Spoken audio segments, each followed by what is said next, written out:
नमस्ते दोस्तों, जोहार। मैं अभिषेक चक्रवर्ती आप सभी का फिर से अपने यूट्यूब चैनल पर स्वागत करता हूं। दोस्तों, इस वीडियो में हम लोग क्लास 8 का हिंदी विषय का जो वीकली टेस्ट एग्जाम हुआ है आप लोगों का, उसका कंप्लीट आंसर की देखने वाले हैं, और वो भी आसान और स्पष्ट शब्दों में। दोस्तों, चैनल पर नया है तो चैनल को जरूर सब्सक्राइब कर लीजिएगा, और कितने बच्चे जो है लाइव क्लास में जुड़कर तैयारी करना चाहते हैं वो भी नीचे कमेंट करके बताइएगा। तो चलिए एक एक करके क्वेश्चन को देख लेते हैं। मैथ का ऑलरेडी जो है वीडियो अपलोड कर दिया गया, उसे जाकर भी आप लोग देख लीजिएगा। आगे आप लोग किस सब्जेक्ट का तैयारी करना चाहते हैं वो भी बताइएगा। तो दोस्तों, स्क्रीन पर देख सकते हैं सबसे पहला क्वेश्चन क्या दिया गया, घर के सामने कौन सा पेड़ था। तो घर के सामने कौन सा पेड़ था दोस्तों, तो ये आपका जो चैप्टर है अमरूद का पेड़, उससे दिया गया। तो ये जो है बेसिकली अंधविश्वास को लेकर ये चैप्टर है, तो उसी से दिया गया था। तो ये दिया गया आपका, इसका करेक्ट आंसर क्या होगा, घर के सामने कौन सा पेड़ था, तो अमरूद का पेड़ था। ठीक है, चलिए नेक्स्ट क्वेश्चन की ओर चलते हैं।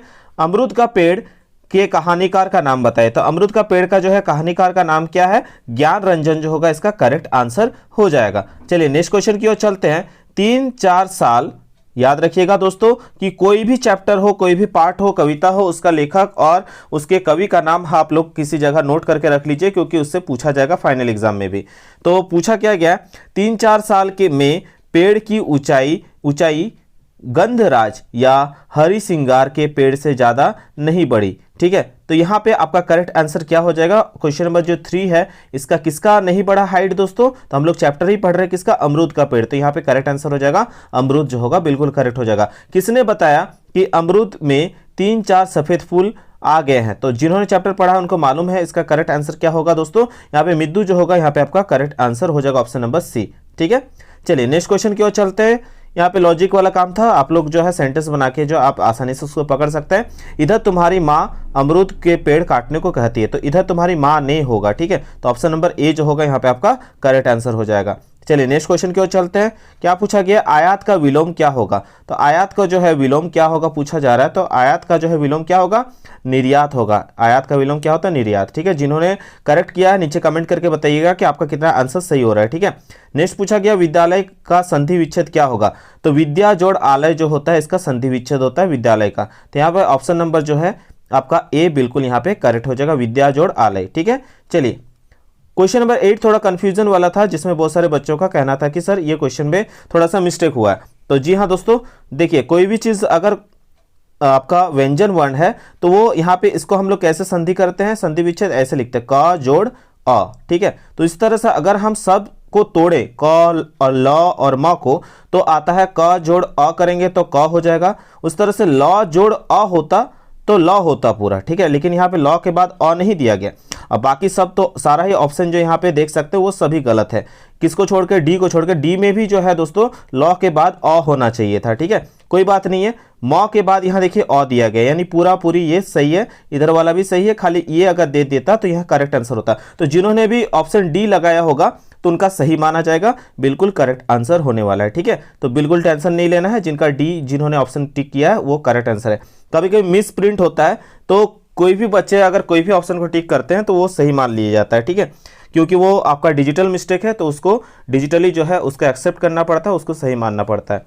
चलिए, इसलिए कहते हैं कि कोई भी एग्जाम में क्वेश्चन को छोड़ के मत आइएगा, क्योंकि माइनस मार्किंग तो है नहीं। ठीक है, इसलिए आप लोग कोशिश करके आइएगा ऑब्जेक्टिव में सब बनाने का। अगला क्वेश्चन पूछा गया, पंचवटी में कौन सा समास है। तो पंचवटी में दोस्तों पूछा गया कौन सा समास है, तो यहाँ देखिए पंचवटी। तो पंच जब भी मैंने बताया था कि जब भी किसी भी शब्द में संख्या आए, जब भी किसी शब्द में क्या आ जाए, संख्या आए, तो वो जो होता है द्विगु समास होता है। कौन समास होता है, द्विगु समास होता है। देखिए पंचवटी में जो है पंच आ रहा है, यानी 5 का बात हो रहा है संख्या का, तो वो क्या होगा, द्विगु समास होगा। ठीक है, एकदम समास का जो है मैं ट्रिक के साथ आप लोगों के लिए वीडियो लेकर आऊंगा, बिल्कुल टेंशन नहीं लेना है। और आप जानते हैं संधि समास ये सब क्लास 10 तक जो है रहता है, और क्लास 12 में भी जो हिंदी इलेक्टिव लेते हैं 11-12 में उनका भी रहता है। ठीक है, चलिए आगे देखते हैं क्या पूछा जा रहा है। संज्ञा के कितने भेद है। बहुत ही नॉर्मल क्वेश्चन है, संज्ञा के हम लोगों ने बचपन से पढ़ा हुआ है। कितने भेद है दोस्तों, 5 भेद है। ठीक है, आगे ये आपका सब्जेक्टिव में भी पूछा गया। चलिए देखते हैं क्या पूछा गया। सब्जेक्टिव क्वेश्चन देख सकते हैं यहाँ पे।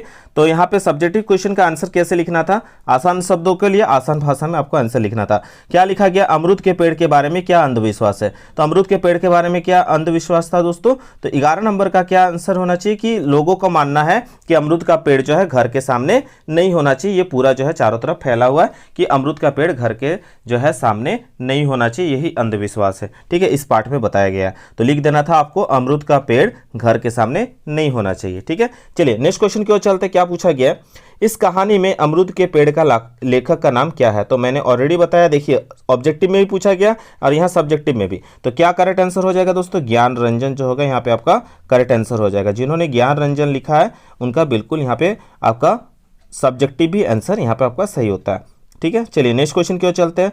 लेखक की माँ अमरूद के पेड़ क्या लिखा है? लेखक की माँ अमरूद के पेड़ लगे रहने की क्या दुष्परिणाम मानती है? तो वह क्या दुष्परिणाम मानती है कि घर की परेशानियों का कारण उसके घर के दरवाजे के पास लगा है अमरूद का पेड़ अशुभ परिणाम देगा। ठीक है, क्योंकि गांव में पूरा चर्चा था कि अमरूद का पेड़ सामने, घर के सामने नहीं होना चाहिए। और उनकी माँ क्या मानती है कि जितना भी कुछ घर में परेशानी हो रहा है उसका जिम्मेदार एक ही है, ये जो घर के सामने अमरूद का पेड़ लगा हुआ है, जो हमें क्या दे रहा है? अशुभ परिणाम देगा। ठीक है, आगे चल के अमरूद का पेड़ को काट भी दिया जाता है, आपने पाठ को पढ़ा है तो मालूम होगा। ठीक है, चलिए आगे देखते हैं क्या पूछा गया। संधि किसे कहते हैं? देखिए मैंने कहा कि ये सब्जेक्टिव ऑब्जेक्टिव में आप लोग को पूछा ही जा रहा है, यानी फाइनल में भी जो आप लोग को इस क्वेश्चंस को देखने को मिलेगा। ठीक है, पीडीएफ चाहिए होगा तो मैं पीडीएफ जो है टेलीग्राम चैनल और व्हाट्सअप ग्रुप में जो है आप लोग को शेयर कर दूंगा। दोनों पे ही आप लोग जो है जुड़ जाइएगा। और साथ ही में अगर आपको कोई भी दिक्कत होती है किसी भी क्वेश्चन में तो आप हमें डायरेक्ट इंस्टाग्राम में मैसेज कर सकते हैं। ठीक है,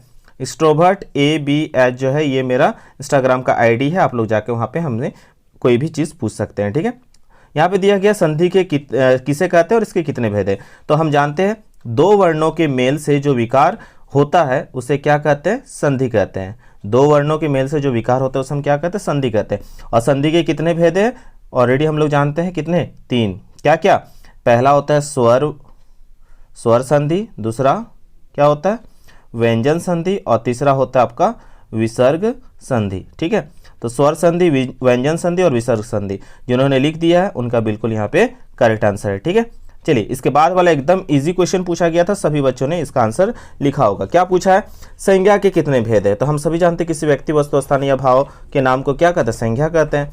तो संज्ञा के 5 भेद हम लोग जानते हैं। पहला क्या होता है? व्यक्तिवाचक संज्ञा, दूसरा जातिवाचक संज्ञा, तीसरा द्रव्यवाचक संज्ञा, चौथा समूहवाचक संज्ञा और पांचवा भाववाचक संज्ञा। तो इस तरह से दोस्तों आपका जो है टोटल हिंदी का जितना भी क्वेश्चन था वो मैंने बता दिया और आशा करते हैं कि आपने सभी आंसर्स को सही दिया।